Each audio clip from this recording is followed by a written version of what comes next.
Hey, hey. Hey, Rodney's still rocking out to that awesome theme song. All right, we're giving it a try. We got multiple cameras this evening. hey, it's all cameras all the time. All See, right. folks, we're real. Our mule sauce is broken. Our meal sauce is broken. Oh Mule no, sauce is broken. No, broken mule sauce. no. I've got extras if you want more. Hot gooiness. I'll stop right there. Squirrel. Squirrel. Wow, it's early for squirrels. Oh, she started laughing. Yeah. I got some on me. No, Smells good. it's pretty tasty. It's got some heat to it. Huh, that's funny. Did he go over anything else? No. No? All right, we're good. All right.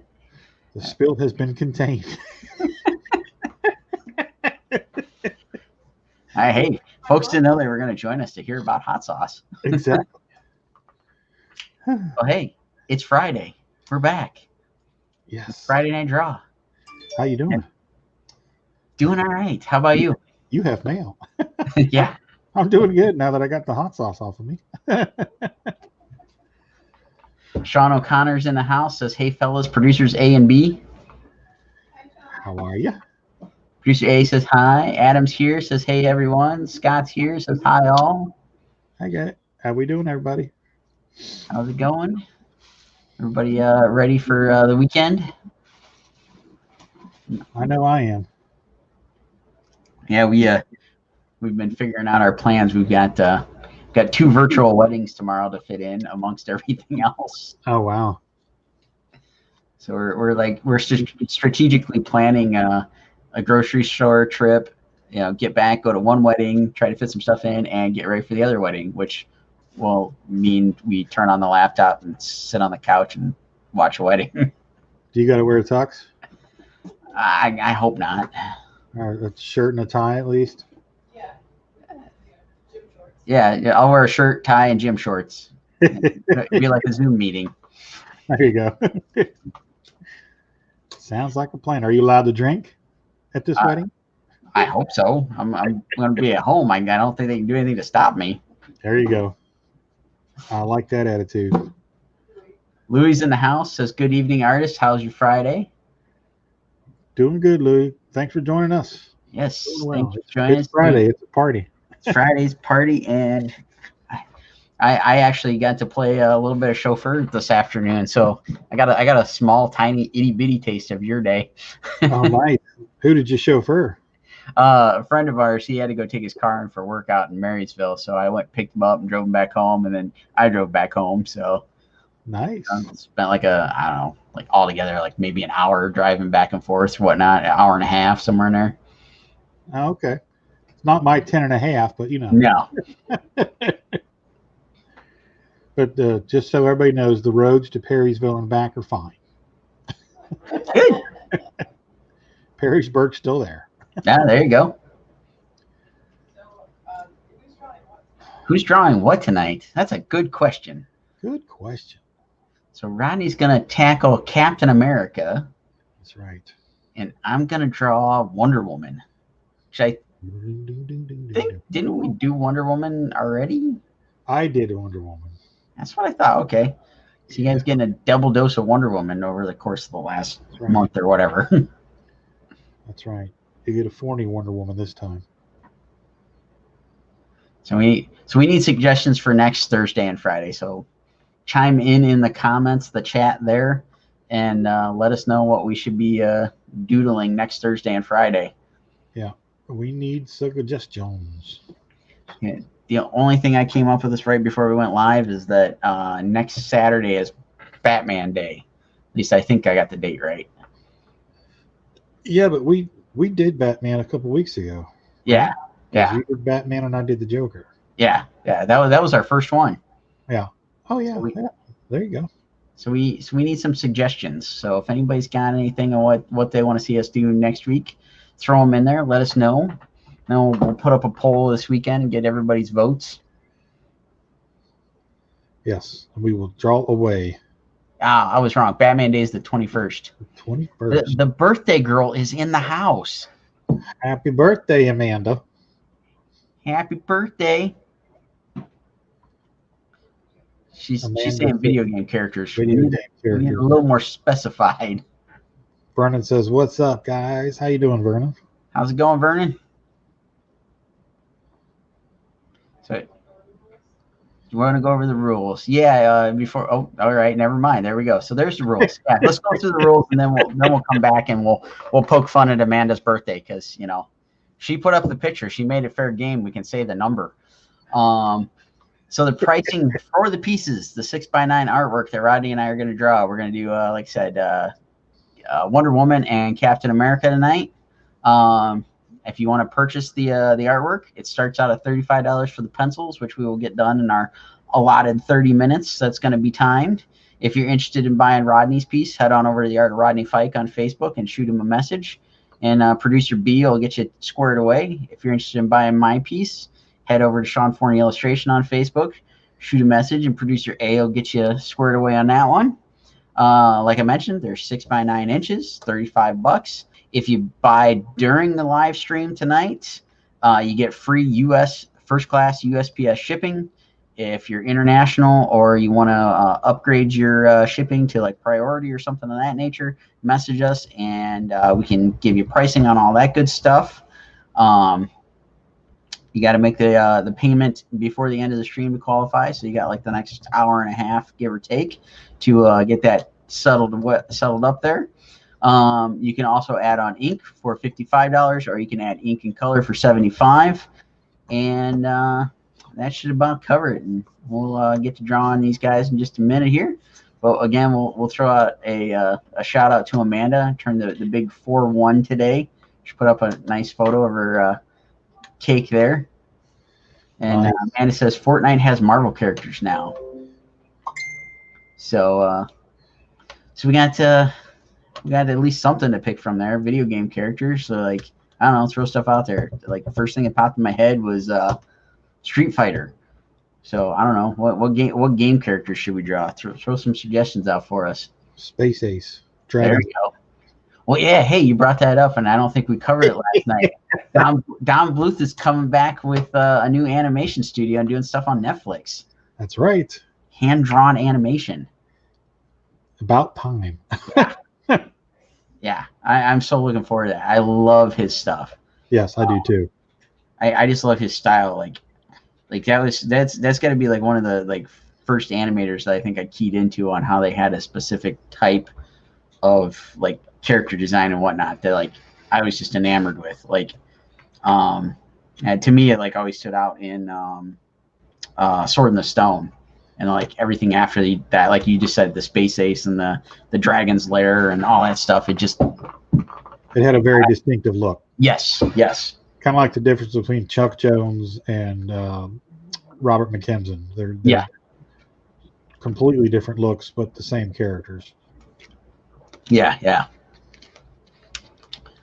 So Amanda threw out Mortal Kombat and American Tail. American Tail. Fievel. That would be a totally interesting thing for me to try to put in there.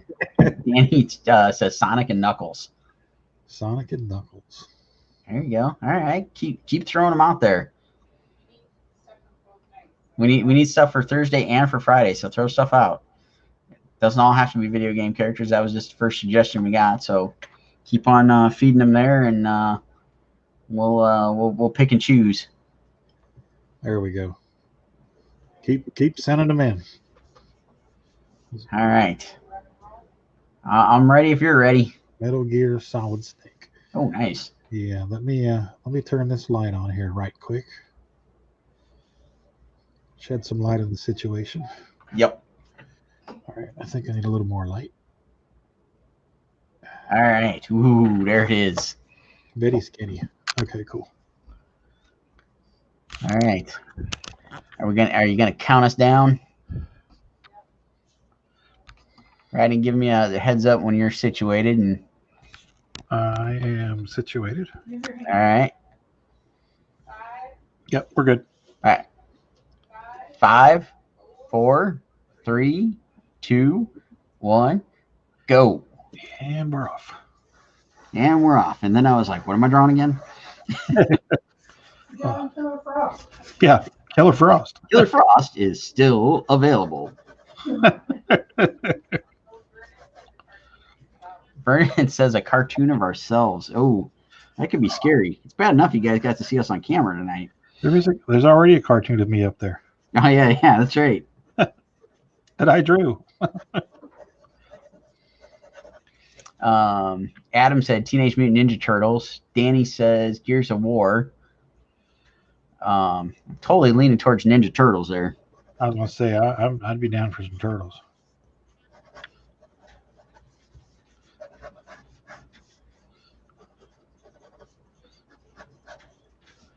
Faux show. Five characters from Turtles. Well, all 4 Turtles.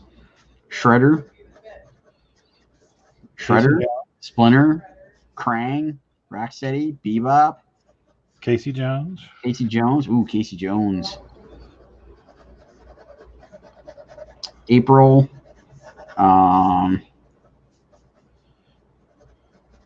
Geez, there's so many choices. The list goes on and on.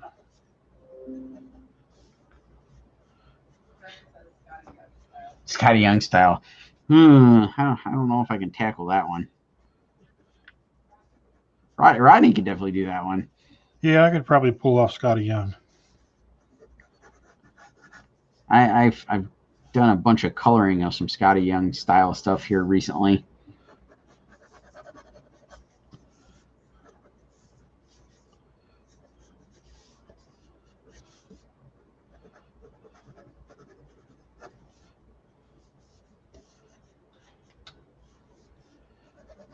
Do some Humberto Ramos. That wouldn't make you mad. No. I'd still think it might be like a little bit of a struggle for me to like change up. Like I don't think that's something I could accomplish in 30 minutes. I'd have to spend too much time like concentrating on it. Right. We don't want to concentrate. We just want to draw.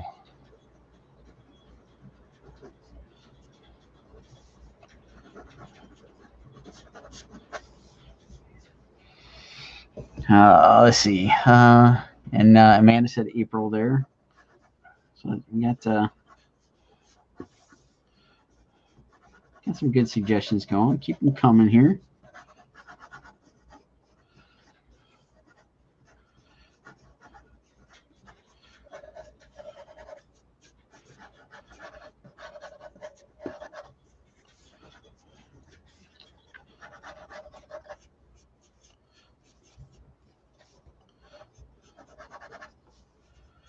Let's see.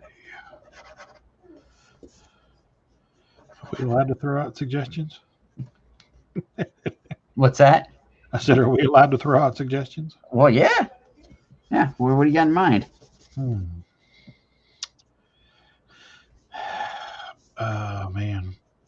What kind of itch you got to scratch?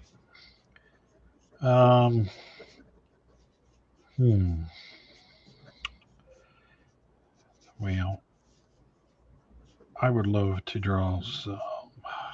I don't know how popular they are. I like them, but I don't know how everybody else feels about them. But I would love to draw Puck from Alpha Flight. Oh, there you go. So maybe an Alpha Flight week or something like that. Yeah. What was it? Vindicator? Yep. Vindicator, then Guardian. I don't think I'd ever like get it done quick enough, but Sasquatch would be fun. Oh yeah. I did a pretty sick Sasquatch commission for somebody in Rhode Island. Nice. And they met us there at the show and picked it up, and it was either Rhode Island or Boston. I can't remember which one. But I was all excited to see the guy's reaction and everything, and he saw it, and I mean through email and everything, he was all excited. And then when he picked it up, he's like, "Okay, thanks," and turned around and walked away. Oh man, I was like, brutal. "Really? That's all?" But then he emailed me again and thanked me and told me how much he liked it. Yeah, it's always funny when you get that kind of reaction, like especially when you've already got like the preview through email, like you did. Yeah. And you're like in person is totally different. It's just kind of funny to see that kind of interaction because it's a con, and well, let's face it. I mean, there's a bunch of us introverted nerds sitting there trying to carry on a conversation, and it's it I don't know. I always just I'm intrigued by it. Yeah, because it's definitely a mashup of eccentric folks. Yeah. Because like I don't know about you, but like I know for me, being at a con, it's like I want to interact with everybody, but I'm definitely when it comes to anything else outside of a con or seeing like really good friends or anything, it's definitely like it's time to take a back seat to everything else. But at a con, it's like gotta be complete opposite of that. Yeah, I can be pretty quiet and introverted. I can also be a dynamo. Just depends on who I'm with and what kind of mood I'm in. Oh yeah. That was the one thing that like a couple years ago they started doing those cruise cons. Oh yeah. And I was talking with a buddy of mine at the time when like they were announcing that. I'm like, you'd have to be on 24/7. There's no escaping it. It's like it's a 24/7 con. No way. Well, if we did it, it would have to be under the understanding that this is who I am. Yeah. So take me or leave me. Yeah, it's like I am not going to be happy and pretty at 7:00 in the morning trying to grab some breakfast at the breakfast buffet on a cruise ship. Yeah, when I'm trying to eat my breakfast burrito, leave me alone.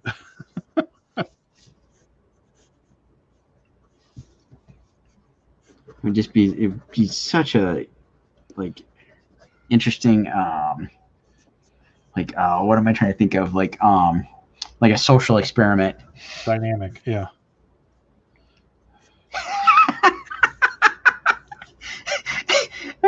Amanda, I am also very quiet and introverted. Steph, say what now? Said no one ever. Right? Vernon says, I found a small comic notebook that in the future I would like to send to different artists to do a page. That would be really cool. Yes. But you have to worry about it getting lost in the mail. Yeah. Because we have a good friend of ours that does that and has done that with several sketchbooks over the years. And was that Geo? Yes. Yeah. And he lost one. Yep. Yeah, I remember when that happened. Yep, because I had done his 5-year anniversary Red Bear and Snoopy for him, and he brought at Cincinnati, and then he brought one for me to do the 10-year one in, and he was telling me that he sent the 5-year one off to an artist in Mexico, and hasn't seen it since. Oh. But that's true. Follow-up story. It eventually came back, but it was well over a year later. Yeah, that's scary. Yeah, I would not be comfortable sending. And I say that at the, hey, I might cause myself a commission, but you know what?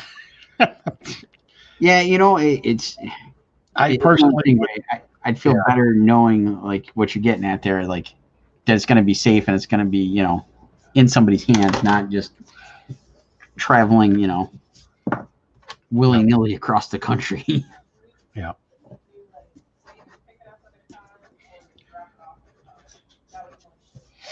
Yeah, Steph just brought up a good point. I've done a couple of sketchbooks for the Cram Boys over the years. Yeah. And they usually will hand deliver it to me at a con and be like, hey, I'll see you at this con in a couple of months. So they know I've got it and I know where it's at. They know where it's at. And it's, it's not It's not traveling the postal system or anything. Yeah, that's a better way, in my opinion. Yeah. Because if it were me and like doing my book, I would freak out. Yeah. So not trying to discourage you, Vernon, but just trying to Educate you. yeah, trying to keep you from losing your sketchbook, your I don't know what I'm trying to think of, but yeah. Well, yeah, you're trying to educate him so he doesn't potentially lose. You know, I mean, somebody's art collection, that's a very personal thing. So Yeah. I would hate for somebody to, send me something and it never get there, or because I know how I would feel. Oh yeah. I mean, we're art collectors too, so Yeah. No, like I said, I would be freaking out. I freak out when it's somebody else's book and they send it to me, and I'm just dreading that. Did it get there? Did it get there? Did it get there? Yeah. So we got Warpig818 saying Cramboys, woo woo. So I'm going to take a wild guess that we might have one of the Cramboys in the audience here. There we go. But which one is it?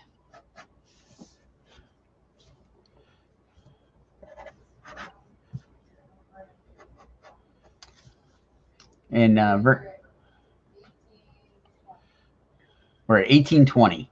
And Vernon said that's a thought for future cons. So yeah, there you go. Yeah, like you said, just want to make sure your art collection stays in your hands. So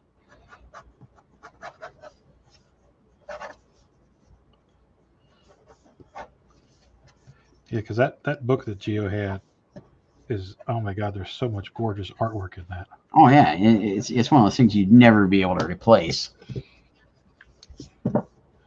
And I know there for a while he was kind of like looking to replace some of the stuff because he thought it was lost. Yeah. I don't think I ever heard the follow up that he did get it back. So I'm really glad to hear that. Yeah. As soon as Tina said it, I was like, oh, that's right. He did tell us that.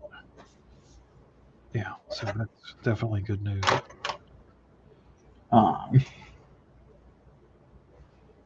And have we told you about his awesome family lasagna? Oh no. His father has a restaurant, an Italian restaurant, and he's from the Pittsburgh area. Okay. And I believe that's where the restaurant is.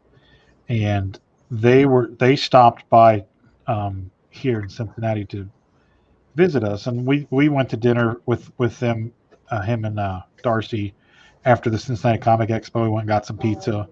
Darley, that's what I said. Oh, okay, Darley. So they were passing through town on the way coming back from his brother's one time, and they had all this extra lasagna that his brother gave him. And he called us and was like, hey, we got all this extra lasagna. You guys want some? And I was like, uh-huh. So they stopped by, made a pit stop off of 75, and we went and met them, and they gave us all this lasagna and stuff. And oh, dude, I'm telling you what. Oh, I love a good lasagna. It was the best lasagna I think I've ever had in my life. And then he met us one other time and brought us more lasagna. Oh, and that is a good person. Yes, he's a good dude. They are good folks. Oh yeah. I haven't seen Gio since that year we went to Boston. We saw him in Cincinnati last year. I haven't been to Cincinnati in a few years. Oh, that's right. Squirrel.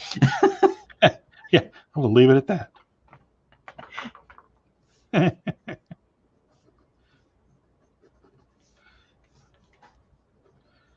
This weekend would have been Cincinnati Comic Expo. Yes, I saw that. Yeah, and I don't know if you guys had Baltimore on the docket for the year, but Baltimore is going virtual. They made the announcement yesterday, I think it was. Oh, okay. We had intended to go, and we got a table secured and everything, so it's carrying over for next year. So. Oh, that's good. So if anybody was looking forward to seeing us at Baltimore, we will, let's assume all things are back in good condition. We will be in Baltimore next year.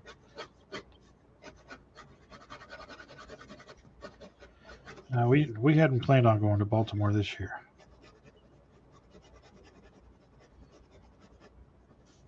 That is a great show, though. Yeah, I really enjoy it, and I like how it's over the years has stayed comic centered, and they've always got a really nice guest list, and there's always some good folks to see there and whatnot. Yeah, very solid show.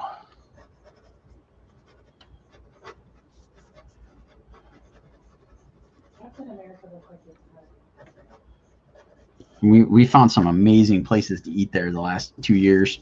Oh yeah. Nate went with us the last 2 years, and he showed us this place he had gone with some friends where it's a burger restaurant. Yeah. And it's literally like a hole in the wall down some random alley somewhere in Federal Hill. Okay. And you go there, and they have like meats of the week or meats of the month or whatever. Right. And so the first time we went there, I think they had like camel, bison, maybe venison or something like that. Okay. And they actually had shrimp burgers. So that's what I got the first year. Shrimp burgers? Yeah. Interesting. So and you can get all this crazy toppings on it. And it's Baltimore, so they've got crab. So they had crab dip that you could put on your burger. So I got a shrimp burger covered in crab dip and like just all sorts of other stuff that was just sounded good to me. Diabolical. Yeah. And then last year when we went, trying to remember what kind of burger. I tried something else. I think I actually went for like a normal type of burger, but again, got all sorts of crazy toppings on it. I think I went for the crab dip again. I think I went surf and turf. And it was funny because Jesse Noble went with us, and we all got there close to around the same time, so we all went out to dinner and whatnot. Okay. And we went to that place, and we ordered dinner, and Jesse's a vegetarian. And he ordered a veggie burger, I think, or maybe he got a salad. I don't know. He got something that was definitely vegetarian. So the waiter comes out, and it's like the waiter must have known us because he comes out and he hands Jesse his plate, and he's like, "Here, enjoy your grass."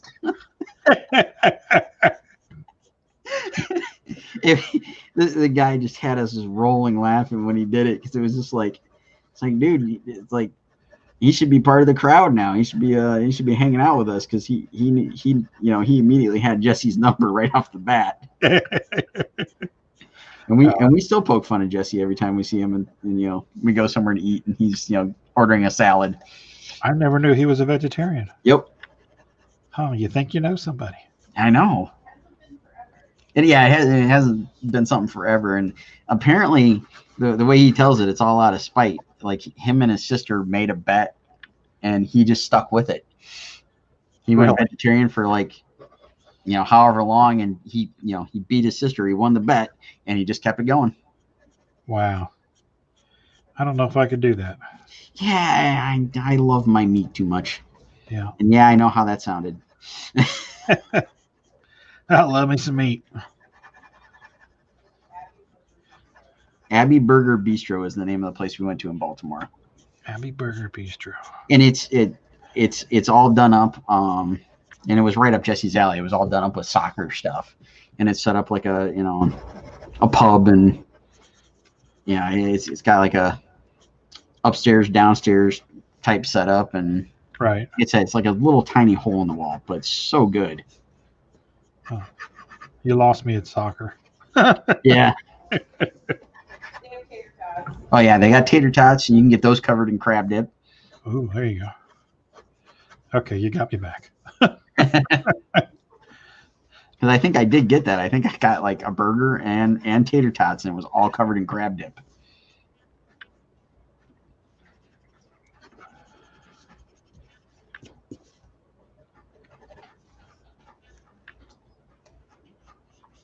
Let's see. Vernon says, "What month next year you guys think next big con will be?" Dude, that would be the nice time to have that magic 8-ball, right? I'm gonna guess June. Steph just said fall, and based on what Dr. Fauci released today, I'm gonna go with next fall probably.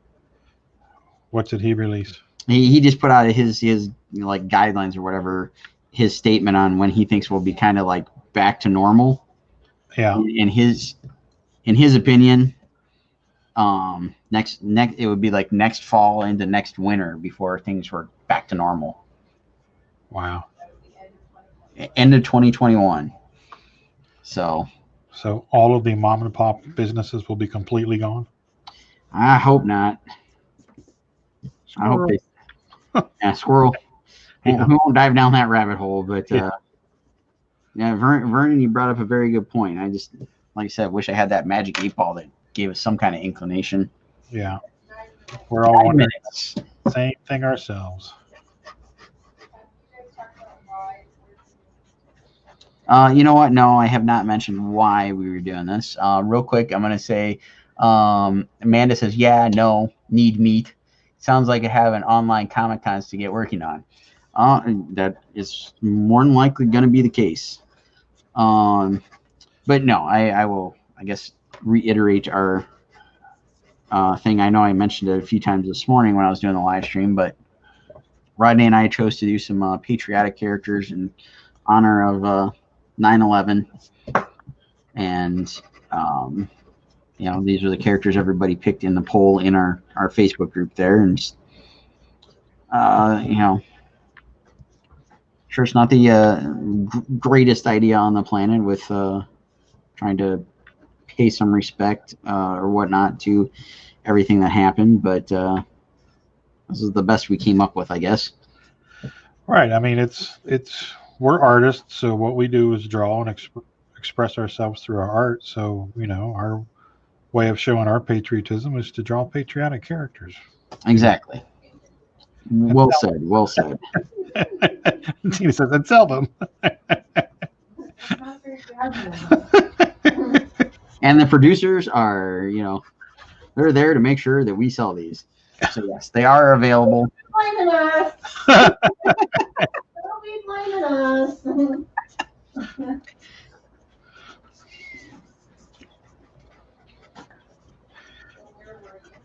Where was I? Oh, do we want to dive into that? You know, and I'm sure everybody's the same way. I know everybody, you know, can recount their day and everything, but yeah, like I remember the night before, I was up like 2-3 in the morning working on stuff for school. It was my second year of college, and I was in my first apartment, and I lived on my own that year in my apartment. So, you know, I like all concepts of time went out the window other than when I had to be in class and when I had to be to work. So it was like I would stay up pretty much all night, you know, playing or doing something. I remember those days. Yeah. So I you know, I stayed up really late, and I got up the next morning. Like I think on that particular day I had only afternoon classes. I didn't have to be at class until like 1 o'clock or something. And I got up, and I have incredibly bad eyesight, so I stumbled out into the living room of my apartment, flipped on my computer so I could check my email and stuff, and I did not have my glasses on, nor did I have contacts in, because, you know, I was intelligent like that. I would just, you know, sit there and stare at the screen, squinting like an idiot. And I had popped the TV on, and like the news was just starting to come on with like what was going on, and I wasn't really paying attention to it too much because I started reading an email I got from a friend. Right. And responded and said something about, I got to run. A plane just crashed into one of the World Trade Center towers. And I read that, and then all of a sudden I turned, look at the news. That's when they were getting the coverage of the second plane going in. Huh. And it was like I said, like I know everybody recounts where they were, what they were doing, but I mean, it was like I could still see it like clear as day how everything kind of just unfolded from there. Yeah. I was I had the day job at the time. I was working in a machine shop, and I was listening to Howard Stern. And Baba Booey came in and said, plane just hit the South Tower. And they had made some comment. I think, if I remember, I think Pam Anderson was there. And she was talking about being at a strip club, and it was all fun and games and everything. And then Bubba Booey came in and said that. So they turned the one TV on. This was before they were at Sirius, so they were still terrestrial radio. So I went in. The receptionist in the office had a small 12-inch black and white TV, and I went in. Her name was Karen. I said, Karen, did you hear? I'm listening to Stern, and they said that. She said, yeah, it's on the news. She had ABC News on, and we were standing there talking about it. And I went back out because I had to get back to work. And I went in and I told my boss, his name was Dick, and I said, Dick, plane hit the tower. And he kind of looked at me. He was in the middle of a meeting, and he said, yeah, sounds like terrorists. And then I went back out, and I think it was 16 minutes later, 22 minutes later, the second one hit, and Howard and all those guys were just freaking out. And so I ran back in to the office, and by that time everybody was going with me. So there were 16 guys, grown men, sitting like children on the office floor watching a 12-inch black and white TV and listening to Howard Stern. Oh, jeez. We were just all in a state of disbelief because at that point, they'd hit the Pentagon, and some people were saying that they were going towards the Capitol building, and the one DJ was on the roof of a building in Brooklyn, and he was given a live, I can't remember his name. He was given live coverage, and then F-16 were flying, F-16s were flying over his head, and he was yelling at Howard on the phone and saying that we're being invaded, and it was pretty dramatic. Oh yeah. His aunt worked at the Pentagon, so he come running in the office, and he's like, Dick, I gotta go, my aunt's at the Pentagon. And he went running out of the building. It was crazy. Oh man. And we all just kind of sat there and watched for like the next hour or so, and it's like, yeah, all right.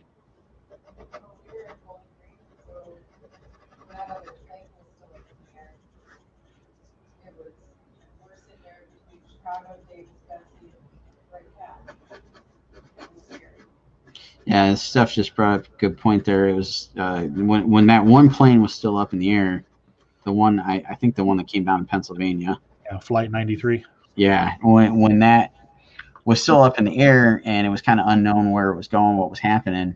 We were both at school at Bowling Green, which kind of put us pinpoint between Wright Pat Air Force Base, Davis-Besse, the nuclear power plant in Northwest Ohio, and any kind of other strategic stuff that could have been along the way. And it put everybody into panic in the area. Oh yeah.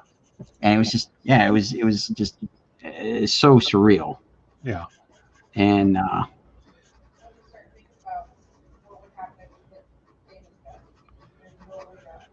yeah, and that's what Steph said. It's like, if it would have hit the power plant, there was no way to outrun it, no way to get away from it. And the first thing that went through my head, and it actually goes back to what I said, I think it was last night when we were chatting, that we got 1 minute left. So, a year or two prior, I was looking at School of Visual Art, and I was in New York City looking at going to that school. Yeah. And that day later on, when I finally was able to get a hold of my parents, when I talked to my mom, the first thing I did was basically saying thanks for us not being able to afford for me to go to school there, because I was right down the street. Thanks for being poor enough, Mom. yeah. I mean, I think that was my words. It's like, thanks for being poor enough that I could not afford to have gone to school there, so that And it was again one of those things where it's like, I looked back on all the stuff, and it was like, I think like a night or two before that happened, because we were young, dumb college kids, and there was a group of us that I worked with at Chi-Chi's when I was working there, and one of the guys I worked with was in the National Guard. And I think the night or two before that happened, again, one of these things that just sticks in my head and stayed stuck there was the one guy that I worked with that was, there's our timer, pencil down. The one guy that I worked with, he had like kind of just became a manager and was just irritated because the one guy that was in the National Guard had to keep taking that weekend off so he could go to guard duty. And he made some smart ass remark to him, and I can't remember what it was. Something about him being National Guard and not being able to come in for a shift. So it screwed his day up or something. And the guy that I worked with just kind of looked back at him and he's like, well, next time we go to war, you can just take my spot. Something to that effect. Right. And then this whole thing happens, they call in the National Guard and all this stuff. Thankfully, the guy that I worked with then did not end up getting called in for anything like that. But right. It was definitely a scary time. Yeah, a lot of uncertainty going on there. For sure. I just remember everybody at work running around and listening to all the different radios and coming in and out of the office and looking at the little TV and stuff. And, nobody had the internet on their phones at that point. It was all flip phones or stuff like that. So that little black and white TV was our window to the world. Oh, yeah. For a whole shop full of guys. Yep. And then I think, if I remember correctly, they canceled second shift. They told them not to come in because nobody knew what the hell was going on. Yeah. And that was what we kept waiting for because all the schools around us closed and BG did not. Yeah. And I went to class. I had I think 2 classes that day. I had 2 studio classes. And the first class I went to was my drawing class. And the instructor was there and he was like, look, I can't tell you to stay here. He's like, we didn't close, but he's like, if you guys want to talk, we can stay and talk. If you want to leave, you want to do whatever. He just, left it open-ended. And most everybody walked out. And I think we just ended class early. I think we stuck around for like a half hour and just kind of vented a little bit and went home. Yeah. And, and then the next day going into classes, that's when everybody kind of really, got lit up, fired up, whatever. Yeah. And, it was definitely a couple of interesting days going to classes and everybody kind of voicing their opinions and whatnot. It's interesting because we were talking about it today in the car on the way home from Perrysburg, and we were talking about Osama bin Laden, and I was my coworker Bruce. I was telling him about how Oliver North did an interview, or he was being grilled by Congress or whatever it was, and somebody asked him who we should be afraid of now that Russia is gone. And he said Osama bin Laden, and everybody was like, who the hell is that? Yeah. Kind of scoffed at him because they were kind of grilling him for the whole stuff down in South and Central America, selling weapons and stuff to all those people down there. So they were talking about that, and somebody had asked him that, and he was like, look, this isn't really a problem. You need to be worrying about this guy. Wow. I think that was sometime in August. And then, less than a month later, 9/11 happened. Yeah. So, yeah, it's interesting to go back. I mean, I watch the History Channel, and I pay attention to history a lot. So I like to go back and, you hear all these conspiracy theories and inside job and this and that and the other and aliens and all this crazy stuff. And I like to study all perspectives and hear all theories. Oh, yeah. And sift through it and, decide for myself what I believe. Right. But it's, there's a lot of interesting things out there. Oh, yeah. I don't know if you remember, you might have been too wrapped up in school, but on September 9th, it was like $2.4 trillion disappeared from the Pentagon or the Federal Reserve or something. It was the Federal Reserve, I believe. Yeah, and they reported it, one report on ABC News or wherever it was, and never mentioned it again and 9/11 happened, and nobody ever mentioned it ever again. Right. and nobody's like really gone into follow up with it. No, yeah, look to see where the money went, if it was ever found, if it was ever accounted for. Yeah, so I just got squirreled, so we'll leave it there. No, it's we'll switch back to our regular programming. Thank you everybody that stuck around for all that. Jamie says, guys, these are great sketches. Thank you, Jamie. Thank you, sir. Appreciate it. And Amanda says she was opening presents on 9/11 when that happened, which makes sense. That's true. That's true, because it is Amanda's birthday. She would have been a wee lass. Just a wee lass. So, what did you get any goodies for your birthday today, Amanda? What did you get good that you can share with the public? Yeah. And while we wait for Amanda's answer, I will throw out there that Cap and Wonder Woman are both available. Well, we went through it all, but if you missed it, they start at $35 if you want the pencils, $55 for inks, and $75 if you want it ink and colored. You can message our respective Facebook pages and talk to the producers and get everything set up if you'd like. But that's that info. Adam says go away notification here so I can read it. There it goes. Says looks good, gentlemen. Thank you, sir. Appreciate it. And Amanda's asking, you saying I'm old? We're not saying you're old. The calendar is telling us you're old. Perfect. How you like them apples? Applesauce.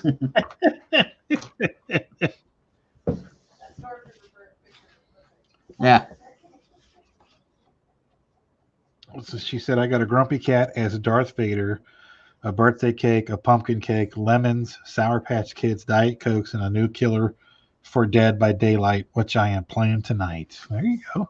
Cool. Sweet. Did you hand letter that?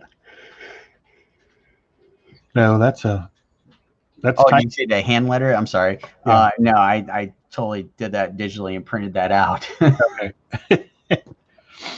Let's see. Andre said, "Sup, nerds? What's going on, Andre?" How goes it, sir? Danny D says, "Which Amanda? She's younger than I am." Well, we still got to give Amanda a hard time. It's fun to give her a hard time. She takes it so well. Yeah, it wouldn't be a comic related event if we weren't doing that. That's right. All right, so I'm gonna go start inking track, Joe. Amanda says, "Oh, and Jesse yelled at me for not telling him it was my birthday while he was trying to get me to work." And she says, "I'm younger than somebody." And the Rust Belt Kid is in the house. Hey, thanks for joining us, Rust Belt Kid. And I got to reconnect the dots because I know Rust Belt Kid, and I everybody's screen name throws me off, so I need some help. Reveal yourself, Rust Belt Kid. Jeremy, hey, what's going on, dude? Andre's painting stuff. Oh, sweet. What kind of stuff we painting there, Andre? Hey, what are you painting there, brother? Share with the rest of the class. Painting houses, or are we painting cards?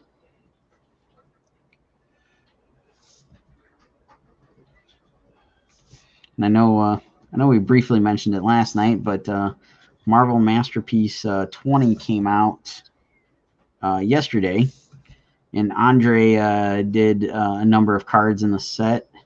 Sweet. And I've got, I think, 21 cards in the sketch cards, something like that. Did you haven't posted any of them yet, have you? I have not posted any of them yet because I haven't taken the time to like go pick apart the scan so I can post them. Right. Oh, he's doing a Leprechaun card for a set. Okay. like the horror movie Leprechaun.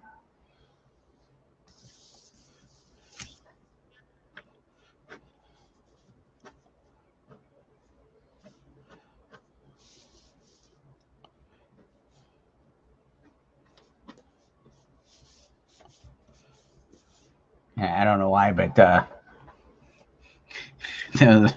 was like one of the horror movies I absolutely watched like all the time for the longest time.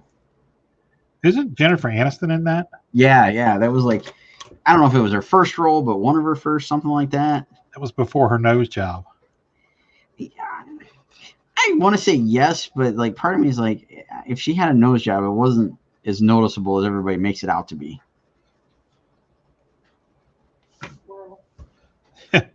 Yeah, that little bastard. Nice. We just got twirled. We got squirreled on a nose job? Yeah.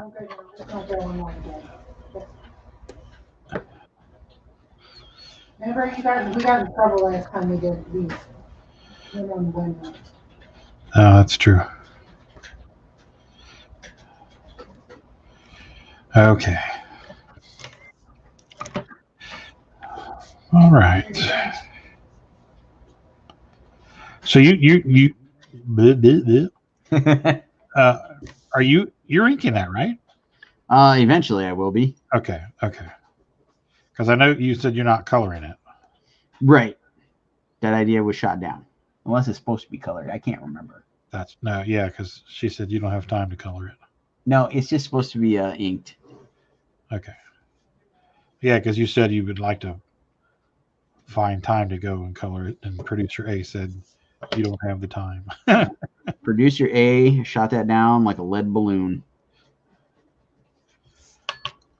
How long is your sketch list? How long is my sketch list? Well, let me take a look. And I can't count that high. I need more than my fingers and toes. No, I don't know. There's like 20 some sketches I got to get through. So Understandable. So no, I'm trying to get it done, and thankfully the gentleman has been very understanding. That's always good. Yes, that is always greatly appreciated.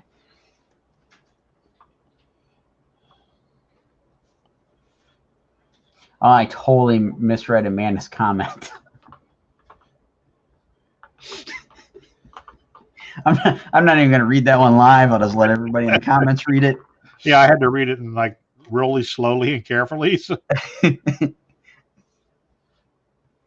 Andre says, poor baby. I know. I know. First world problems, I get it.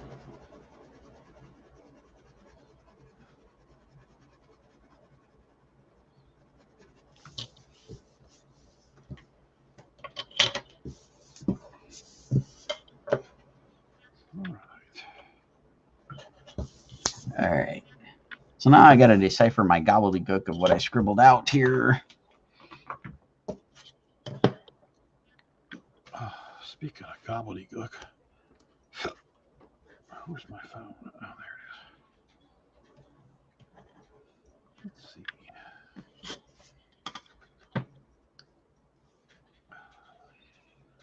Man, I have been sneezy puppy all day. What the hell? All right, there we go. Amanda has clarified. He is a stormtrooper. Their uniform is white, so he is done. Yeah, pretty much.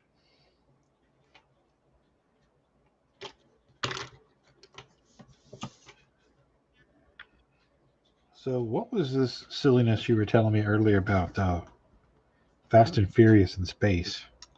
Yeah, I did not get a chance to go in and read the article to like fully figure this out. But yeah, Fast and the Furious 9 has been greenlit, and they are going to space. All righty then. So if anybody read that full story and wants to elaborate for us, please do. So do you think it's safe to say now that franchise has officially jumped the shark? Yeah. Jumped the shark, jumped the Sharknado. I think they've done it all. Yeah.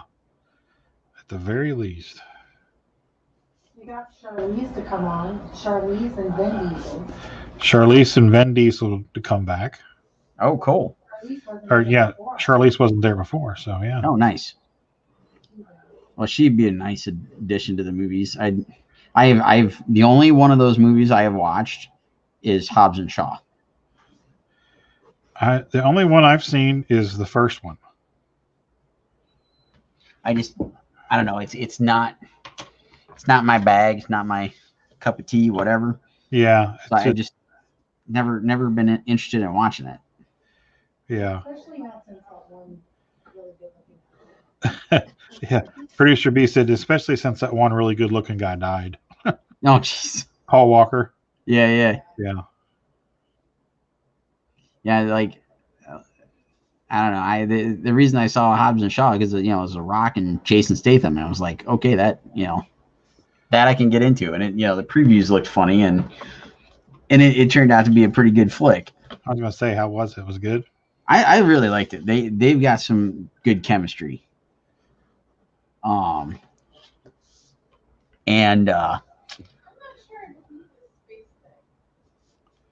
why don't you believe the space thing? Everybody's reporting on it. Yeah, but it's based on 2 comments that were made by cast members. I don't know. Like I said, didn't read the article. Didn't have time. Producer B said that Michelle Rodriguez inadvertently revealed it. Yeah, but if you read what she said, it says, I like all these inadvertent. Find that out. See what happens. People start talking behind the scenes, man. When the movie doesn't come out, forget about it, things get out. Nobody was supposed to know that. She also said she's not going to space. She's not going to space, but somebody's going to space. Maybe The Rock's going to space.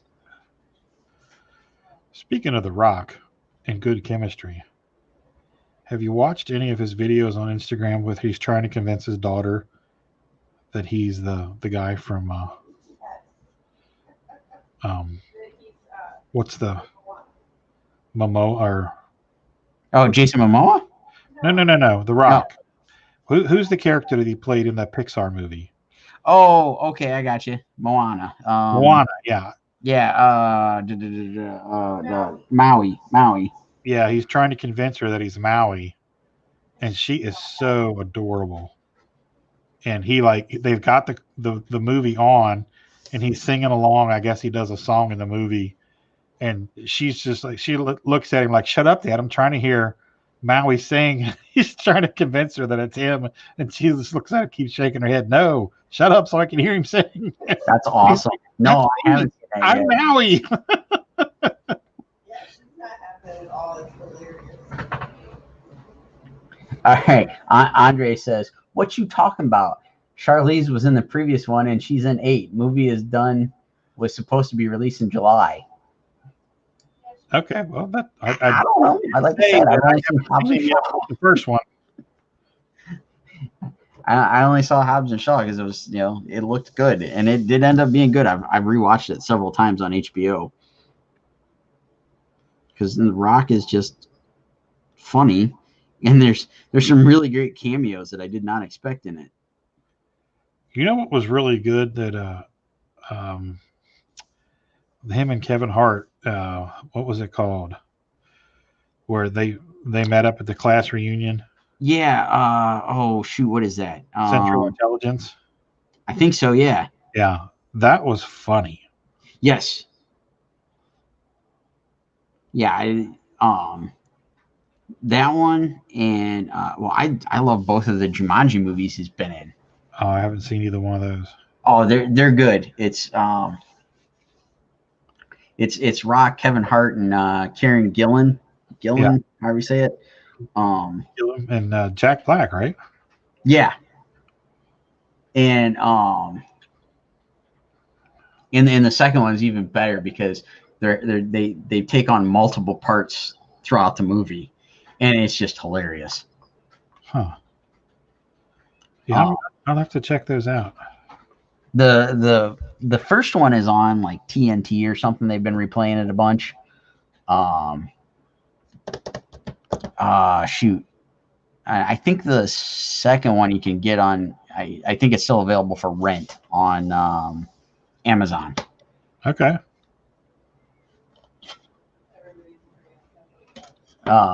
Jamie says that's so funny. I'm reading it out of context, so I don't know what. Yeah, Ryan Reynolds has a couple of cameos in Hobbs and Shaw, and he is great. Really? Yeah. He plays like a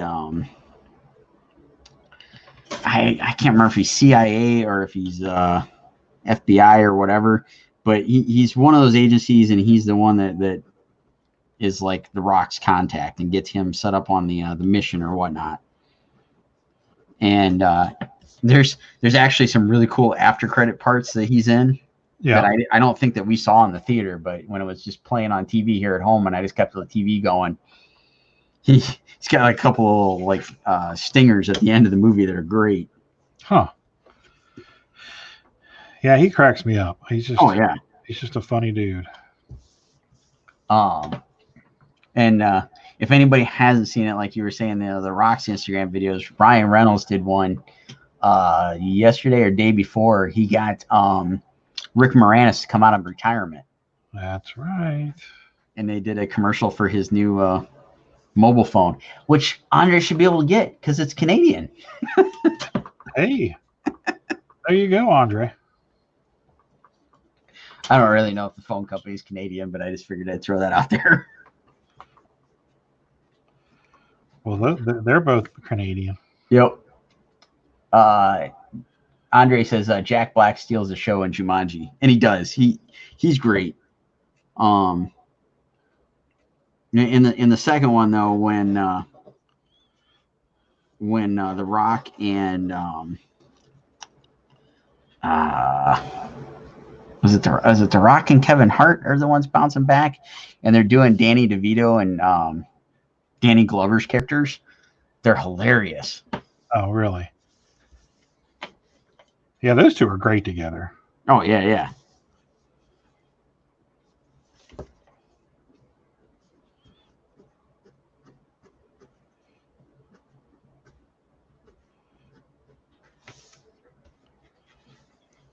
So what's going on with the DC? What's it called? The fandom this weekend? Is it this weekend? Yeah, that's what it said. Okay. I'm not aware. They're doing a part 2. I know they're making more announcements. I know, like, it was only like a day or two before they did the last one. They announced that they were going to split it up into 2 parts. I have no idea what the next set of announcements are supposed to be. Hopefully there'll be some more comic book announcements, because that was what seemed to upset quite a few folks on the last one, is that there was hardly any comic book news announced. Right. So I don't know. Honestly, did not pay much attention to it until Tina shot me a link to it a little while ago. Yeah, I was not aware. I was like, news to me. Yeah. I don't know. Hopefully we'll get some more, like, we're what, a couple weeks out from the last one. Maybe there'll be some more, more things that have happened on Flash, and maybe they can make some more official announcements about Michael Keaton and Batfleck being back. Oh, yeah. I can hope and dream, right? Exactly. Andre says Wonder Woman 84 was moved to Christmas, and Dune is moved to next year. Huh. And I saw this morning that they had moved Wonder Woman, but when I saw it was still too early. There hadn't been a time frame announced yet. So there's a rumor going around that Black Widow is going to be moved back further. But I don't think there's been an official announcement yet. And holy crap, Jesse Noble's here. What? He must have heard me talking about him earlier. His ears were burning. Yep.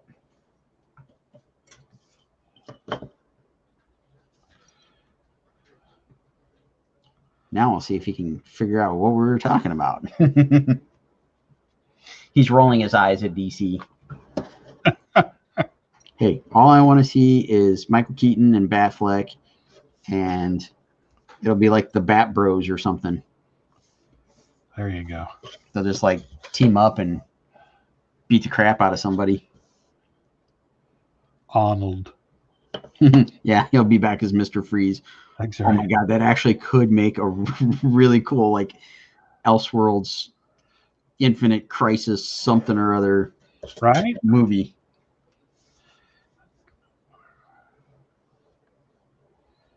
Bring back DeVito as the Penguin.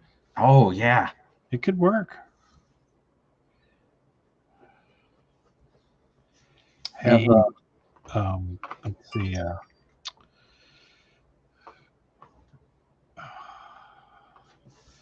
was going to say we could have Halle Berry and Uma Thurman have a cat fight.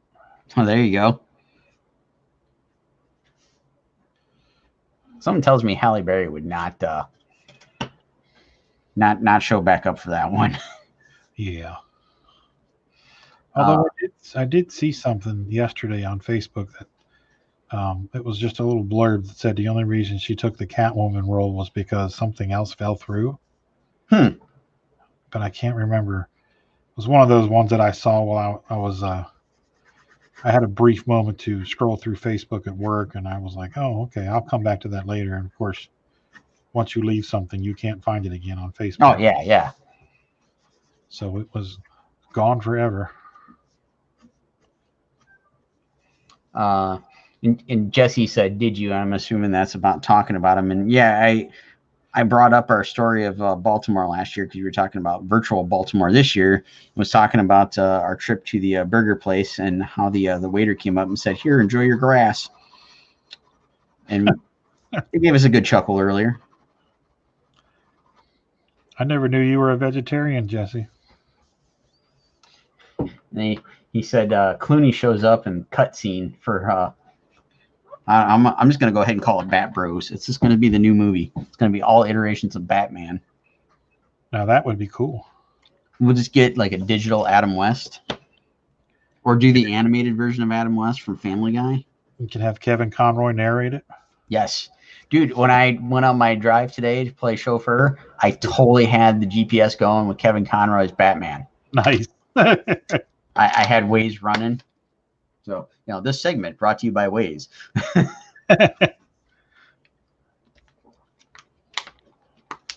It was pretty damn funny.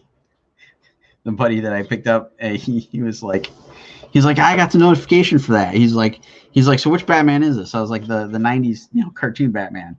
And he doesn't know much of any of this stuff. So he's like, so wait, Adam West? I was like, no. And I was totally blanking on Kevin Conroy's name. I could not get it out. I was like, the 90s Batman cartoon. And he wasn't quite he was looking at me like, means nothing.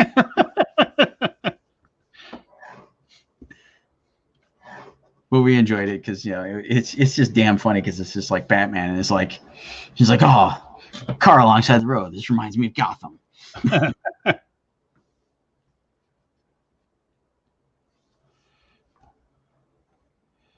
gonna have to download that option. Yeah, they added it just a couple days ago, I think.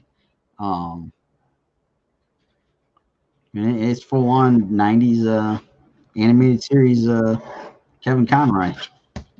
Oh, that is wackadoodle.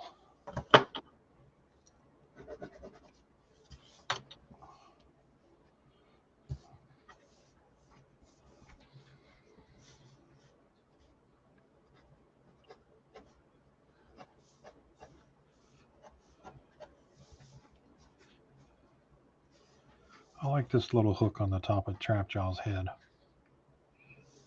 Yeah, so when I did a sketch of him a few months back, somebody was asking me what that was for. And I had no clue when somebody brought it up in the comments when I was working on it. And apparently it was for the toy, you put a string through there and you could use it as like a thing for him to like zip line, basically. Oh, okay. I don't know if that's true. I'm I'm just gonna go with it, and that's gospel on it now. I don't know. Yeah.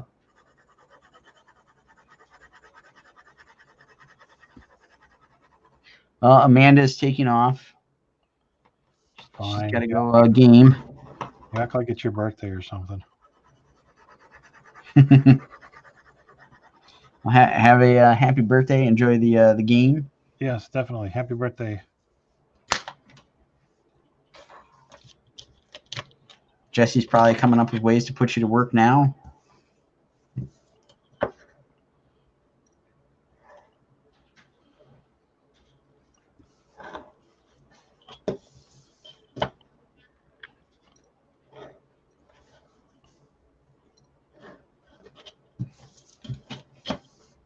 Yeah, it kind of went away as we started doing our drawings and whatnot, but we still need some suggestions for next week's drawing. So if anybody's got some good ideas, throw them in the comments there. Yeah, we got to drawing and totally focusing on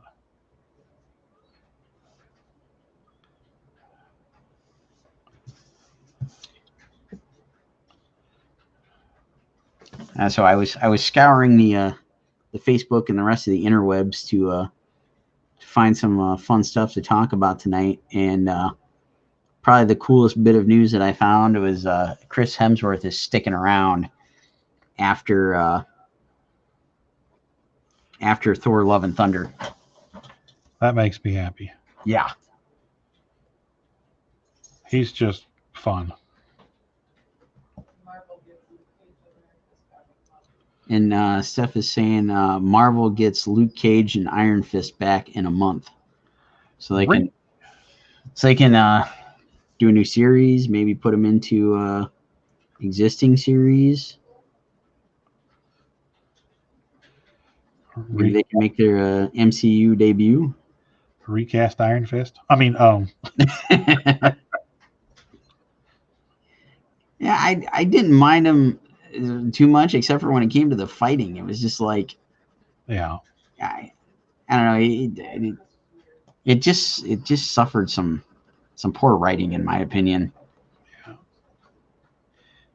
I don't know. He just. It's not Danny Rand in my mind. Yeah. Danny Rand doesn't have a blonde afro. No.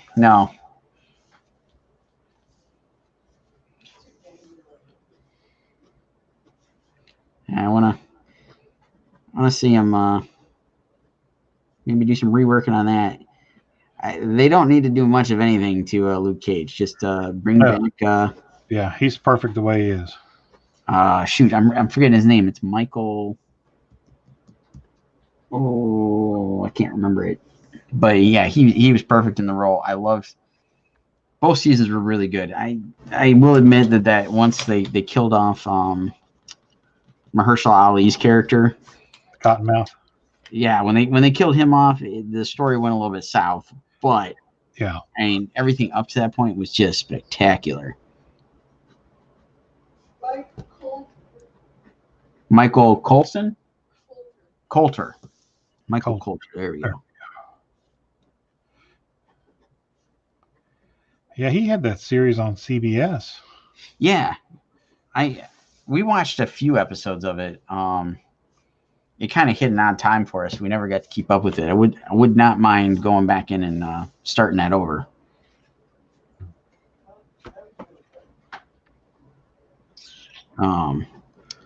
Shoot, what was that show called? It was something religious. Yeah, because like the other person was a paranormal investigator, and he was a homicide detective or something. What was it called? Was it Fyke? No, Evil. Okay. Yeah, he was religious. He was a preacher, pastor, whatever it's called. Okay, yeah. And then the woman was a psychologist. Yeah, because she was like she was the one that had to play basically like devil's advocate for anything that was like supernatural, paranormal, whatever. She came in to try to be the voice of reason or whatever to disprove stuff. Right.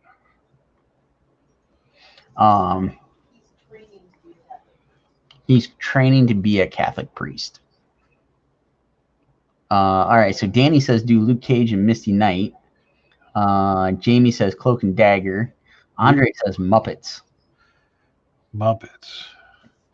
I'm liking the Muppets idea. I'm liking that as well. I'm liking that a whole lot.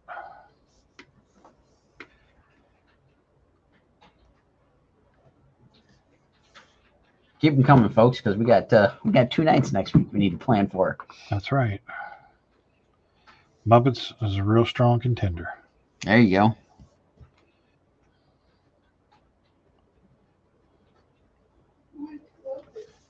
Yeah, so which Muppets should we do? Well, Animal, obviously. I was thinking Gonzo. Gonzo, Beaker, and Bunsen. 2 old dudes in the theater. Oh, producer B said, why don't us 2 pick next week? You want to do Animal and he wants to do Gonzo. Yeah, so she said if you want to do Gonzo and I want to do Animal, just do those. Oh, that's I'm open to that. Yeah, we could do that. I mean, obviously, producer A. Right. And she said, obviously, producer A has a say, too. I don't think producer A is paying attention at the moment.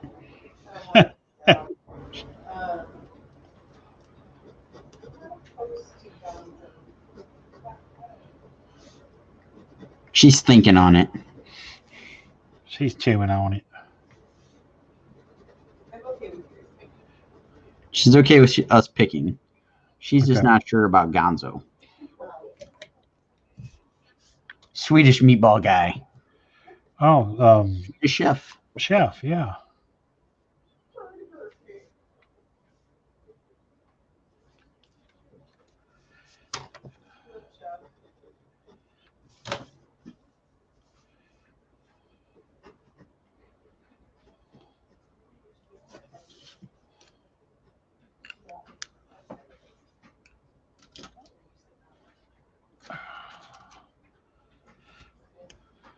I don't think these should be headshots, though, and I think you guys should go all the way to color. Huh. Interesting. She said, I don't think this should be headshots, though, and I think you guys should go all the way to color. I think we should Tina doesn't want me to get my commissions done, is what she's saying, huh? Oh, okay, I take it back. I'm sorry. I sit over here and work. Andre says you have to do the voices, too. I can do Animal. I don't think I can pull off Gonzo, so, I think Andre should come on and do voices while you draw. There you go. Producer B's got it. She said she thinks Andre should come on and do the voices while you and I draw. There we go. Sold. Canadian Gonzo. I don't know about that. Canadian Gonzo. Canadian Gonzo. Canadian any character. And there goes Indy. He's off. He just stole Steph's list of stuff she's been writing down. Who's the little shrimp character? I don't remember his name. Frenchie, is it? What's that? It's not Frenchie, is it? It might be Frenchie, because he's the one sitting there with the big giant French accent. Or maybe it's no, I was gonna say Pepe, but that's the Pepe Le Pew. It is what? Pepe the King Prawn. Pepe the King Prawn. It is Pepe the King Oh, Prawn. it is Pepe? Yeah. I'll be damned.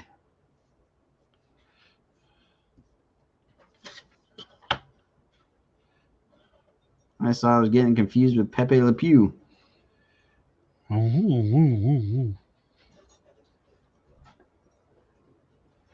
My chérie. Andre hasn't responded to us saying he's going to come do the voices for us. It's gotten eerily silent.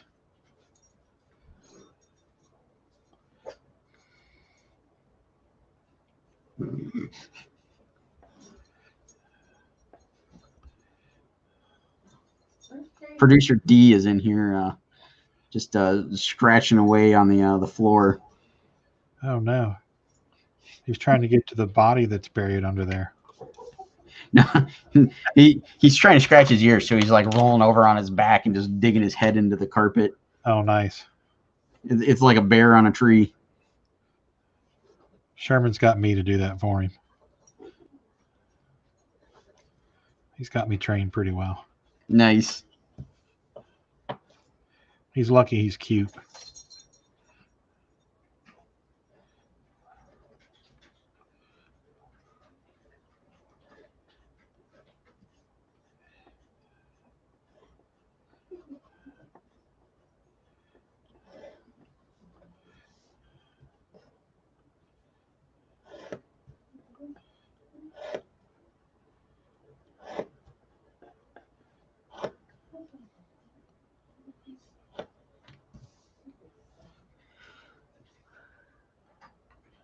Andre says, I have to look up Muppet voices, see if I can do them justice. I'll get back to you.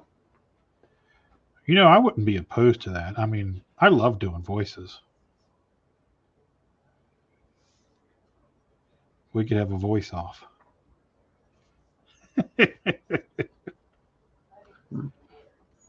Now Sean's eerily silent. I'm trying to think of either a way out of this or how much am I going to need to drink?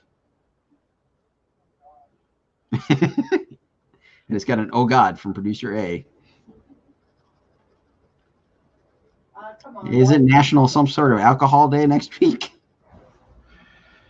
We can start it off with shots of tequila.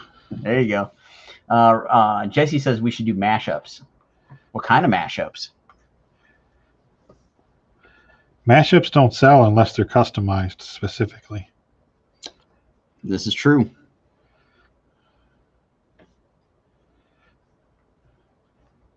Well, unless you come up with that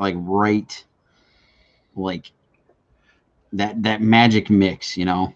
Yeah. Like I got really lucky last year or year before. Somebody commissioned a Spider-Man Captain America mashup. Okay. And everybody loved it. And I actually ended up doing a second and was asked to do a third. The third never came through, but enough people liked it where I did 2 commissions of the character. Well, there you go. And it also inspired another guy who got on my list. He wants a Spider-Man Green Lantern mashup. Oh, there you go. Well, I've done a few Pikachu Deadpools. Oh yeah. That one's usually a hit. I've seen a few folks doing that one. Yeah, I've done quite a few of those, as a matter of fact. Hell, we did a Do You Pooh cover that was a mashup with Pikachu. So it was Deadpool, Pooh, and Pikachu all mashed into one. Nice. Producer D is ringing the bell out here. Muppets of the Universe. What do you mean ringing the bell? He's got to go outside. Oh, okay. There's a little bell on the front door that he rings. I got you. Andre, I'm with Jesse. Teenage Thunder Hawk Muppet Rangers.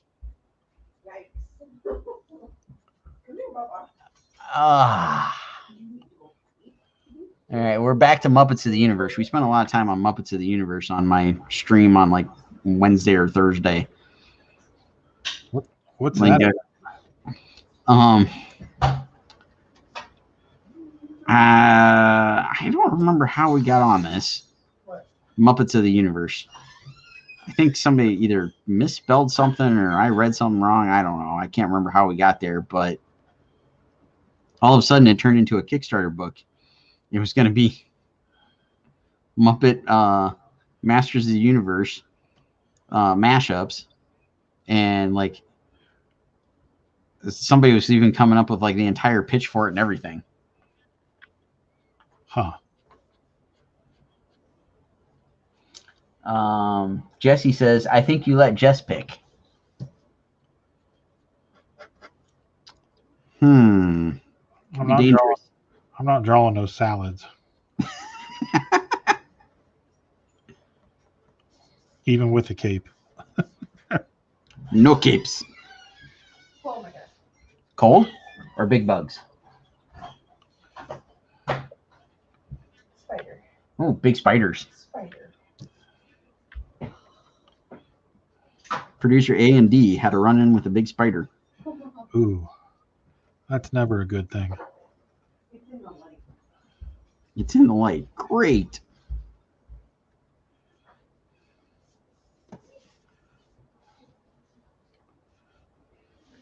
Andre says it's a solid idea.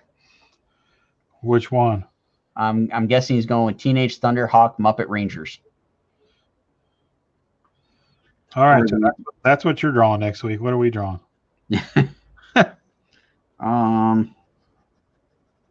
Hmm.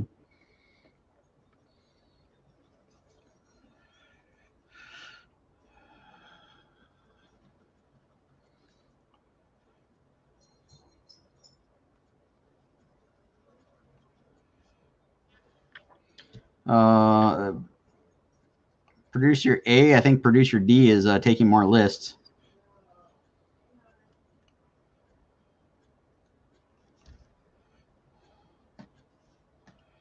I'll be right back. Okay. Hey, producer D, what are you doing? So some of the ones that we suggested earlier were the Teenage Mutant Ninja Turtles. We kind of jokingly suggested Don Bluth characters since he's going to be relaunching his animation studio. Who else did we discuss? Crud.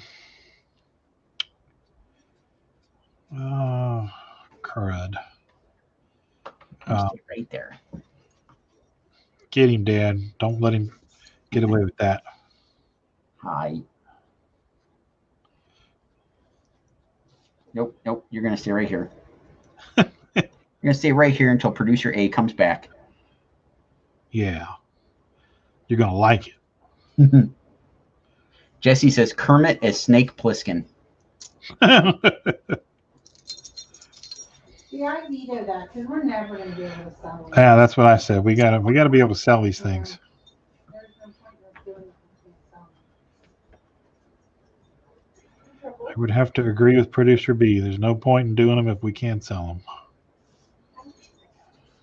If we're just going to draw shit for the fun of it, let's do stuff we want to do. That's funny. Did you hear that? I missed that one.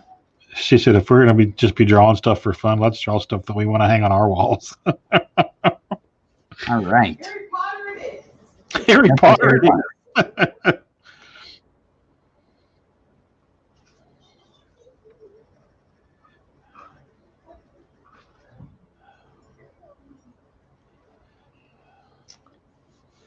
I have never seen a Harry Potter movie.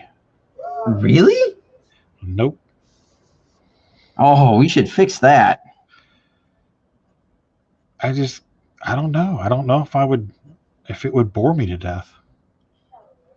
It might, but I don't know. I find them very entertaining.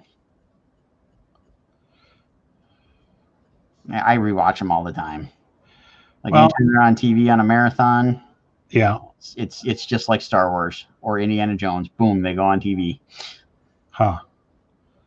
I mean, I the first 3-4 movies are very younger age, kind of kid based, but it's not really dumbed down or anything. Right. And I think that's what makes it entertaining is that it's fun for all ages. But it's got a really good story, and the first 3 movies all have John Williams music, so it's like it's kind of again diving into that Star Wars type realm. Yeah. And once you get past the first 3, the kids are getting older, so they dive a little bit more into more serious territory, and it goes that way until you get to the end. And the last 2 movies, the last 3 movies, pretty damn dark. Huh. It's they could have gone much darker. I mean, the villain that they got set up, they don't show it a lot in the movies, but man, they could have gone way darker with it. Yeah. But yeah, I don't know. Like I said, they're entertaining. I would say give it a try if you got nothing better to watch on a weekend or something. Yeah, I mean, it's something that I tell myself that I'm eventually going to dive into. So I guess I will at some point. And I've got nothing against it. It's just, I don't know. I just never went and saw them, or Yeah. never got into it, or. Well, that was my thing when like the first one came out. I was in college, and the only experience I had with it was I think the first book came out when I was in high school, and it was all over the news because of the numbers of books it was selling and how hot it was and blah blah blah, all that stuff. And so when the movie came out, I was like, well, it's just going to be a kids movie, like it's not going to be that good. And then I was actually talking to one of my instructors. I was the printmaking instructor that I had. And he's like, yeah, he's like, me and the girlfriend went and saw it. He's like, it's really good. And I was like, well, it seems like it's just going to be a kids movie, whatever. And he kind of talked it up, and it was actually Steph that got me to sit down and watch it. I think we rented like the VHS back then, and we watched it, and I totally got hooked. So it was like when the second one came out, went and saw it in the theater. Actually saw the third one in the drive-in. Huh. And then we saw all the rest of them in theaters. Trying to think, because like the span they came out, so it was like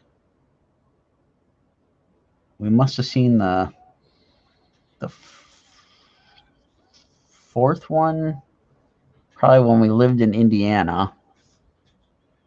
And then everything after that, we probably watched when we got back here, because it was either when we went to see Half-Blood Prince or the first Deathly Hallows. We actually ended up running into friends at the theater and found out that they were giant Harry Potter nerds as well. What? I know you've told me this before, but I don't remember. Where did you guys live in Indiana?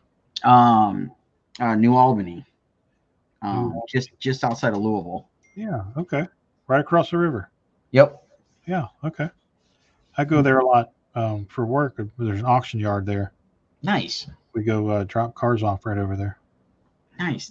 Yeah, I think I've mentioned it before, but it's like when we were there at the time, it wasn't the greatest, but it's the I guess the fond memories have stuck around of stuff we liked. So like the couple of times we got to go down for Derby City Con, yeah, we kind of got to go back and see some of the old favorite stuff that we did enjoy from when we lived there. It is a fun city. There was all sorts of neat stuff, and there was a lot of stuff we didn't get to do. Like the 2 years that we lived there, we did not get to go to the Louisville Slugger Museum, and we did not get to go to the Muhammad Ali thing. I don't know if that was a museum or if it was a center or what, but there was a lot of neat stuff there, and there's a couple of restaurants we like going to when we go back down there. Oh yeah, they've got a killer art festival in the fall.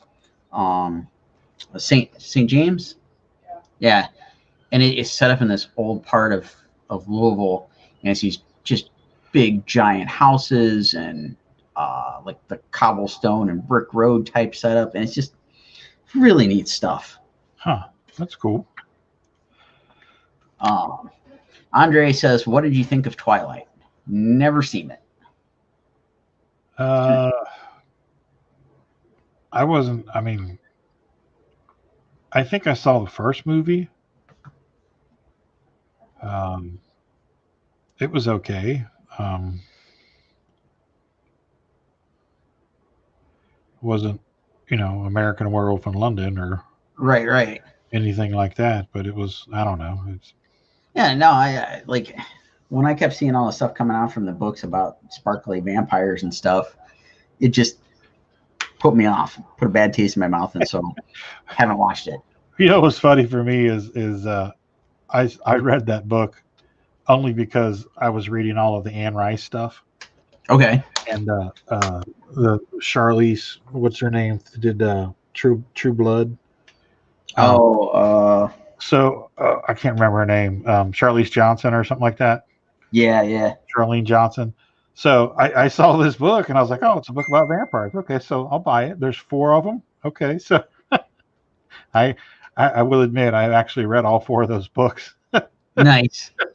It's like, hey man, it's vampires. And then as I got into it, I realized what it was, and I was like, screw it, man. I'm this far in. I'm just going to finish it out and see what happens. Yeah. Like I said, I don't know. I got put off from it, so I just didn't dive into any of it. But yeah, I don't know. I suppose one of these days I can give it a chance and pop it on one of the numerous networks that I'm sure it has it. Yeah, I mean, it's just, and I'll probably do that with Harry Potter. You know, it's funny to me because I haven't seen a single Harry Potter movie, but I've read all of the Twilight novels. Yeah.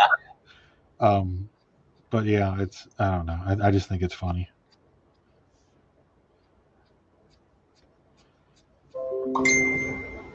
Apparently my phone is lighting up with all sorts of stuff. I'm putting it on silent. Apparently it's that time of day where everybody wants to message me. I think for now I'm gonna call the pencils done on my Stormtrooper. That looks really solid, dude. Thank you. There he is. Partially inspired by the scene from Mandalorian. Nice.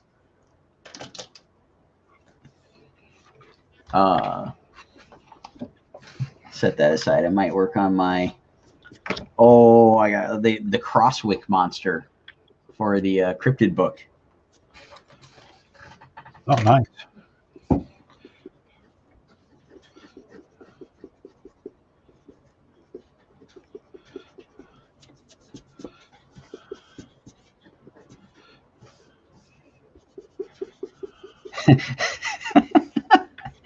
Andre says, "Wow, Rodney, this has been a very eye-opening experience." I thought you would like that. There you go. That was just for you, Andre. I was waiting for a response.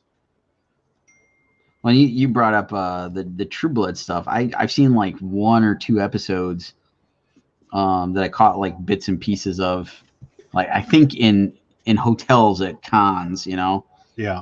And I would like to see it. It had tons of like, you know, good reviews, good word from, you know, fellow nerds that were watching it and whatnot. But I just when it was on and airing, we didn't have HBO, so I never took the time to get into it after we got HBO. Yeah, it was. We were into it for probably the first 5 seasons or so. I don't think I saw the last couple of seasons because I didn't have HBO, and I don't know. I guess the deeper into it got, the kind of cheesier it got. Yeah. And that just kind of turned me off. Well, speaking of turnoffs, Andre's asking, so did you get sucked into 50 Shades because of Twilight? I did not. Totally got squirreled on that. Danny says, got my Nightwolf package today. Awesome. So I did a variant cover for Nightwolf, and Danny picked up the original artwork for that cover. Sweet. It's awesome. I'm waiting for my Nightwolf stuff to show up. I backed for one of the packages.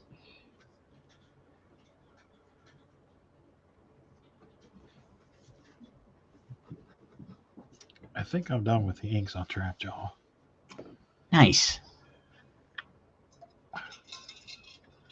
I got to put some kind of a box around him somehow. I'm digging the China marker on him. Thank you. Yeah, I kind of didn't think that through because now it's going to be hard to go to color. Yeah. Did you do it on Bristol? Yep.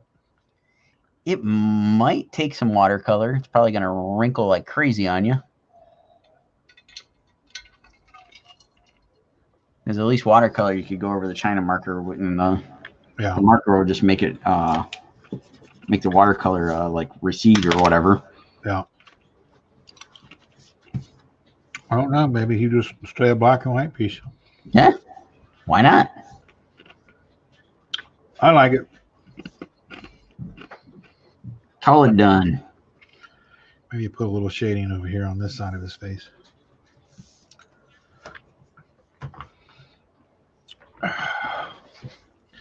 Let's do that, and then I'll call him done. Oh, you know what? We both missed a perfect segue opportunity, dude. I just thought of it. Danny got his Nightwolf Kickstarter package today, and you got some Kickstarter stuff today. Oh, that is wink, very wink, true. nudge, nudge. That is very true. We got all kind of Roadkill Rampage goodies in the mail today. Hang on a second. Let me finish this little section here, and I'll grab some of it and show everybody. Andre says, I have to say, I think I do my best work while I listen to you two. I'll drop a pic in the DM. Sweet. Nice. Just as long as it's a picture of your work. Yeah, let's get that straight. It's not that kind of party. Yeah, he wasn't specific. We've had too many conversations about no pants. Yeah. I was half joking about Twilight.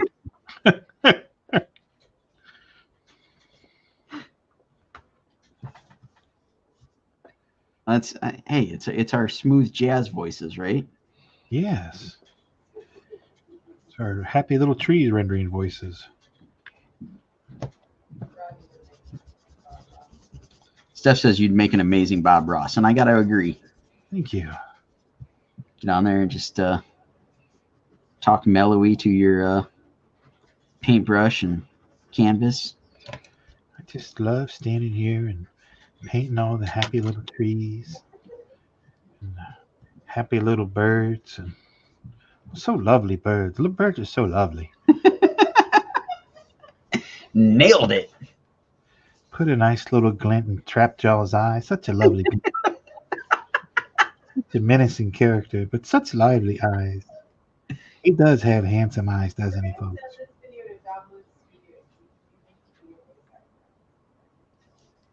Steph says you need to be a voice actor, so she's gonna. I keep saying that. She's gonna put you a demo reel together here. Yeah, I would love to do that. I've been saying that since I was about 16 years old.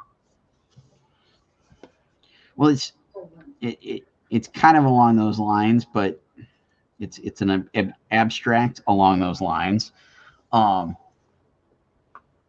I was growing up, type thing, like the first thing I like really fell in love with, was like, ooh, I want to go do this. Was I forget which channel aired it. It was like maybe like not the History Channel, but like the Learning Channel or A&E or somebody used to play all those things where they would it was like called Movie Magic or something. They would show how they did all the special effects in all the movies. Oh yeah. Back when they did practical stuff for the most part. Yeah. And I always thought that was really cool. Always thought, oh man, this would be so much fun to get into doing that kind of stuff, whatever. But like growing up in Ohio, it's like, well, how the hell am I going to do that kind of job? Yeah. So, I never, wasn't anything I like legit tried to pursue or anything. It was just, one of those, things I dreamt of as a kid or whatnot. And then really in the last few years coming to find out a bunch of stuff. I've, obviously dove into drawing comic books and working and,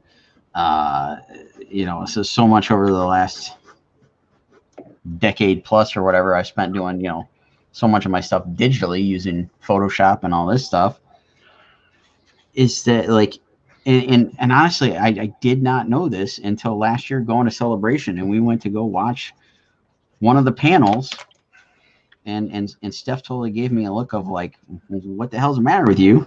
They brought John Knoll onto stage, and they were like, worked on such and such, such and such, and the creator of Photoshop. Really? and my jaw just hit the floor, and I just kept looking at her, looking at the stage, look at her, look at the stage, and I'm like, George Lucas is responsible for everything in my life. Because like my first experience of seeing Photoshop and like not even using it, just like my experience of it was I went to Disney World in I want to say 96 or 97. And my aunt signed us up. We took some Disney Institute classes in animation because it was like at that point I was in high school and knew I wanted to get into doing comics or animation or something like that. Right. And so we went and did this, and one of the classes, it was like like I said, either 96 or 97. So shortly after Toy Story had come out, Pixar had, got like one, maybe two movies out by that point. Yeah. Probably just the one. It's probably just Toy Story. And one of the classes we took was going in and working in what, Render Man? Yeah. Like, again, created by the fine folks at Lucasfilm, because they were the creators of Pixar. ILM. And yeah. And like, it's like really weird now connecting all these dots, and it all stems back to Star Wars. Yep. Well, yeah, I've always said, and I wanted to do a peanut pudding and jelly story about this. Like my timeline for them is like pre-Star Wars and post-Star Wars. Oh, like, yeah. BC and AD. Because you got to go the Star Wars route and ABY and BBY. Yeah, the world changed after I saw Star Wars, and right, in a huge way. Things just weren't the same. They were much better. Oh yeah, it was just. I still remember the first time I sat down and watched Star Wars. And folks plopped me in front of the TV, and it's like, here, we're gonna watch Star Wars. I'm sitting there asking a billion questions. Oh, what's up with this dude with the helmet and the funny voice? I tell you, the first time I saw Vader on the big screen, he scared the living shit out of me. Yeah, when I was a kid, like, because we had the VHS and we had like all sorts of junk just recorded off of TV. That was my thing, like growing up. If there was nothing on TV to watch, I'd pop in a VHS of one of the Star Wars movies. Oh yeah. Most of the time, it would end up being Empire Strikes Back or Return of the Jedi. As a kid, my favorite was Return of the Jedi because there were more lightsaber fights and there were Ewoks. Yeah. And that whole scene in Bespin with Luke and Vader scared the crap out of me. Yeah, that was pretty jarring for a young kid in the movie theater. Like for the longest time, that was definitely be like one of the things, like everybody talks about like recurring nightmares, getting chased down by Darth Vader. Yeah. Oh yeah, I mean those were legit nightmares because he was somebody that you feared. Yeah. Well, and it's kind of like way off topic here, but Steph and I were talking last night because there's a rumor going around that Hayden Christensen is coming back for playing Anakin and/or Vader in the Obi-Wan series, right? And that supposedly that is leading to him coming back more into the Star Wars fold and going to reprise more stuff as Vader possibly. And it's like we were talking about, that would be cool to see it, Vader movie. Yeah. That, it's basically that fight on Bespin, the scene from Rogue One, just give us a movie like that where Vader's just hunting down whoever, whatever, and make him, give us more reason why he's that like ultimate villain. Yeah, speaking of the Rogue One scene, nothing since The Empire Strikes Back in the movie theater when I was 12 years old has made me feel like a 12-year-old kid again until that. When that happened, when that scene was going on, I immediately reverted to a 9-year-old kid. I was just so completely thunderstruck because it was so intense and it was scary. And again, it was scary again. Yeah, yeah. I just effing loved it. Oh yeah. It's like, have you ever seen the reaction video? It's a girl. She's, when I say girl, she's probably in her 20s, but she's watching it. I guess she's watching it on DVD or whatever it is.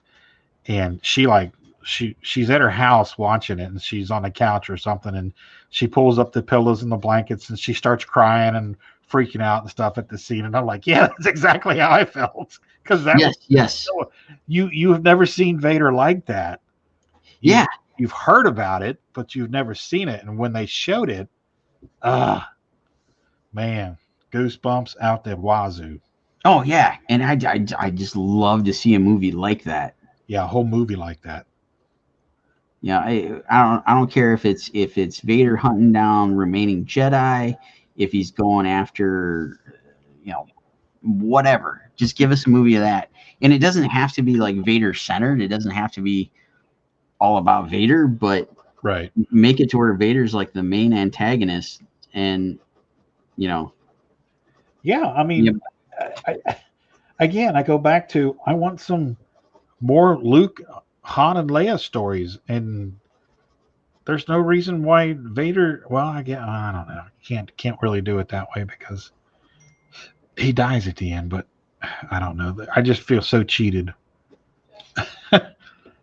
You know what I mean? I mean, 32 years of no additional Luke and Han stories, and then when they finally do it, they were garbage in my opinion. Well, yeah, they were thrown out and whatever. Yeah. And give us something that's in that vein. In my opinion, it doesn't necessarily have to be, main Star Wars cast. Just give us Vader and give us that haunting, chilling presence. Yeah, I want to be scared by Vader for 2.5 hours. Yeah. Husto's in the house. It says hello, everyone. What's going on, Husto?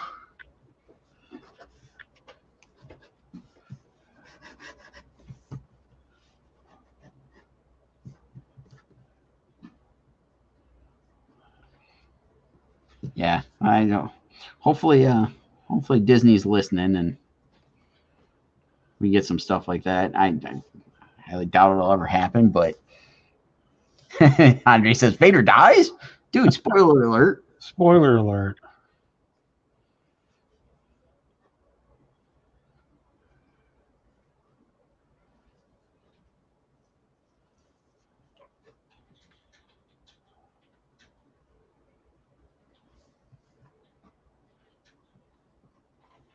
Josh must be taking a long walk with the dog tonight. He hasn't tuned in at all. Coyotes must have got him.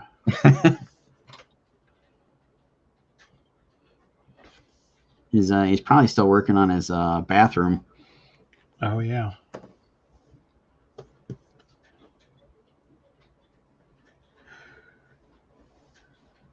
That's looking cool, dude. Who is that again?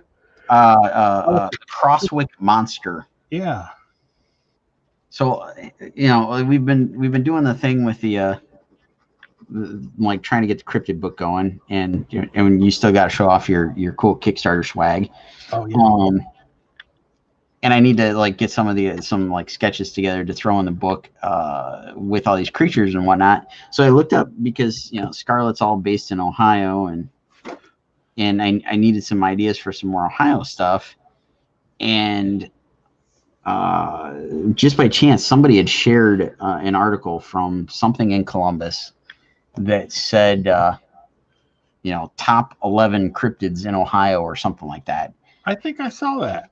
And I went and looked at it, and there was a couple of monsters we didn't have on the list. And this is the most plausible existing cryptid in Ohio because Right. There's been so many sightings of the monster, and at the times the number of people that have seen it and reported on it makes it the most plausible that it's really there, because it's they've basically got enough proof and evidence. That's cool. Okay, so we have the Roadkill Rampage sticker. Nice. We have the coaster. bumper It's a bumper. Yeah, the bumper sticker. I was just gonna ask. That could totally be a bumper sticker. Yeah, All right. the bumper sticker. Yeah, it's the bumper sticker from the stretch goal. Then we've got the coaster, and then we've got the 3 stickers, the Roadkill stickers. Nice. So we've got dead fox, dead raccoon, dead squirrel, Nice. and then the hot sauce bit the dust in shipping, so it's in the garbage. But that was sticker mule hot sauce, so it doesn't really matter. So yeah, there's some of the stuff from the Roadkill Rampage Kickstarter. So it's starting to roll in. Folks. It's starting to roll in. So you should be getting it in your grubby little hands very soon. All right. Love it when a plan comes together. That's right. Andre is asking, you need more creature sketches. Andre, if you're up for doing it, we could always use more. Totally up to you. The 2 that you gave us are just gorgeous. I'll work on this for a little bit.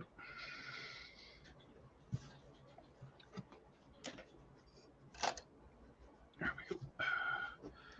Actually, There's Rodney's got the skinwalker there.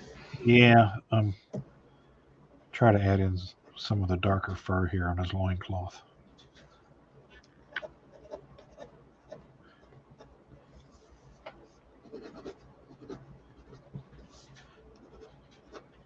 We ourselves ordered some stickers in preparation for our impending Kickstarter. Nice. So we should be getting stickers, I think, next week after, something like that. I did my quick little skinwalker sketch yesterday.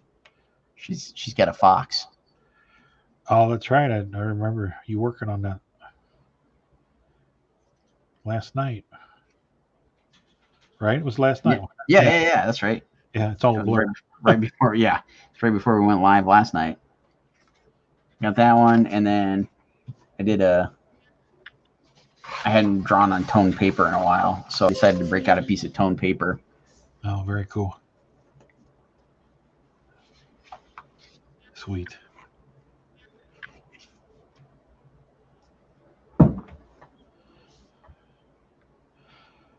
All right, I'm not gonna work on this live because I got to get really down on it so I can see because I've got sucky eyes. Yeah, no worries. I suck.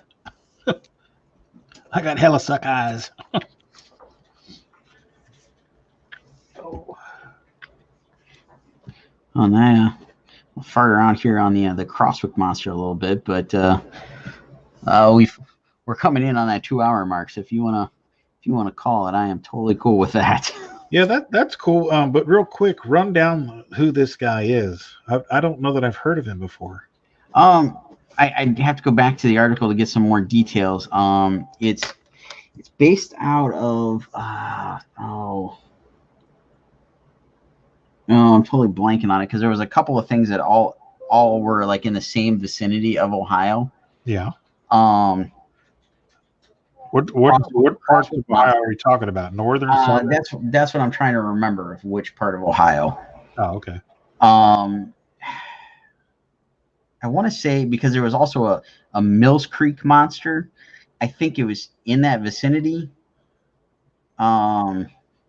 But like I'm totally blanking on it. I have to pull up the article. But he's supposed to be a bipedal, however you say it, lizard monster. And the first sighting was 18 something or other. And like I said, because of the amount of sightings and the amount of people that have seen him at the same time, and they all corroborate and they all seem to be valid stories. Yeah. That one comes across as being like the most plausible of actually existing because of it. Oh. Yeah, that's what I've been saying. 20 miles north of the Loveland Frogmen's territory lies prosper. 20 miles north of the Loveland Frogman's territory. That's what I was going to say. That sounds like down there by the Loveland Castle. Yes. He's been spotted nearly for 200 years. He's been spotted for over 200 years. Huh. Like I said, like when I read this thing, like, and like looking up a little bit more, I think he's supposed to be like black and white. Like, yeah, his coloration is a mixture of like black and white patches, stripes, something of that nature. Probably a Komodo dragon. Well, yeah, I mean, like all the stuff when I started doing a little bit of research, that's what comes up is a bunch of pictures of Komodo dragons. So that's what I kind of based it on. But yeah, it's just weird. It was something I'd never heard of until I saw this article pop up, and just did a slight bit of looking around on them, and it's like, okay, like, there's that list had like the top 11 or something, and there were like, I think 3 that I'd never heard of. It was this guy, the Mills Creek monster, and what's that? Oh yeah, the Peninsula Python. Peninsula Python. Yeah, and I don't remember where that one's from. Peninsula, I'm gonna go maybe Cedar Point. I don't know. No, there actually is a Peninsula, Ohio. Oh, there's Peninsula, Ohio. So I guess that's where it's based out of. I don't know. I didn't do too much research on that one. That one's more of a sideshow story because it's a 1944 circus train toppled over and exotic snakes spilled all over the countryside. Okay. Apparently, that story originates from a circus train spilling out snakes. Really? A 20-foot python terrorized the town. Huh. I don't know. I know we've talked about it a number of times on here, and I'm sure people like definitely come up with the idea that I'm crazy. But like I'm just always floored with like seeing all this stuff, and hearing all these stories and whatnot. Well, my buddy growing up, he had a 17-foot python pet. Oh wow. And they would keep it in the bathroom because I guess they had a heating rock or something in there, and it would curl up in the corner. Oh geez. So when you would go to the bathroom, and his name was Fat Cat. So one time, Jonathan, who was my buddy's little brother, he was real slight of build. He went in the bathroom to use the bathroom one time, and he started screaming, "Rodney, Donnie, help, help, help." And we went running in there, and that damn snake had him snatched up, wrapped up. Oh, wow. Going to town on him, and we had to get in there and pull that son of a bitch off of him. You talk about freaky. Oh, yeah. It's just a 17-foot muscle. Yeah. And it's just, I'm not scared of snakes, but I hate snakes. Yeah. Why did it have to be snakes? Yeah. Indy, why does the flow move? Yeah. Oh, dude, that reminds me of the time Steph and I were down in the Florida Keys. We were walking back from dinner to the condo we were staying in, and we got separated from the rest of the group because we were down there with her family, her siblings, and her mom. And we were walking back, and it was dark, but there was like a lighted path. And I was walking, and I saw some sort of giant yellow snake. No idea what kind it was. Didn't want to find out. Stopped dead in our tracks. And thankfully, a groundskeeper dude rolled up on his golf cart, and he's like, "What's the matter?" It's like this big ass snake. He's like, "Oh, we don't have any poisonous snakes on the island or the whatever." He's like, "Ah, you guys are fine." And he just scooted it out of the way. And I'm like, okay, that's kind of reassuring. Walk back, whatever. And the next night we went to dinner, and went to dinner with Steph's aunt and uncle, and they lived there a good chunk of the year. And we were telling him about it, and he's like, that guy totally lied to you. We have all sorts of poisonous snakes here. Hey, it sounds like it's full of crap to me. So it was, I don't know what kind of snake it was. It was big and yellow, and it just freaked us the heck out. Like, if I had to guess, I would say that thing, because it was kind of like coiled up. Yeah. It was probably like a 5 to 6 foot snake. How big around was it? It was pretty good size. I'd say, probably diameter wise, probably good like 3-4 inches, maybe bigger. Huh. But yeah, totally just scared the crap out of us. Yeah, I'm not a big fan of snakes. Like I said, I'm not scared of them, but they're just, ugh. Yeah. No, I just don't like coming across them when I don't expect them. Like I did that on Kelly's Island one time. Went to go get down closer to the water, and I kind of hopped off of a rock onto the beach, and there were just piles of snakes, piles. Yeah. And I got my ass back up on that rock and back up onto the mainland as fast as I could. I was like, oh, hell no, I'm out of here. It's icky.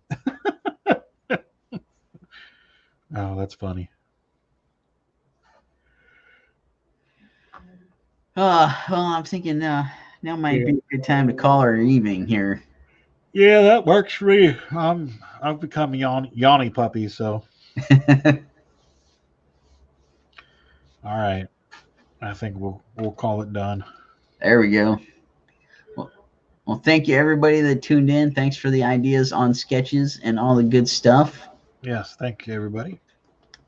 And I'll throw out there real quick, our sketches from tonight are still available. You can DM us if you're interested. We'll post up pictures later at this point, and it'll probably happen in the morning. But there you go. Hope everybody has a great rest of the weekend. And we'll see you back here. I'll be back Monday morning. You going to stream it all this weekend, Rodney? Yeah, I'm going to stream tomorrow at 11. Okay. Probably Sunday too. Cool. And yeah, get up and go to the gym in the morning, and then come home and stream. 11 o'clock. I don't know what I'm going to do. Probably I might ink Captain America or something. I'll figure out something to do. Cool.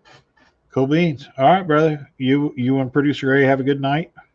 Same to you guys. Have a good one, and we'll try to catch the stream. Well, I'd say we'll catch the stream tomorrow, but we will be at a virtual wedding. Hey, there you go. Drink one for me. Will do. All right, brother. All right. Have a good night. Have a good night, everybody.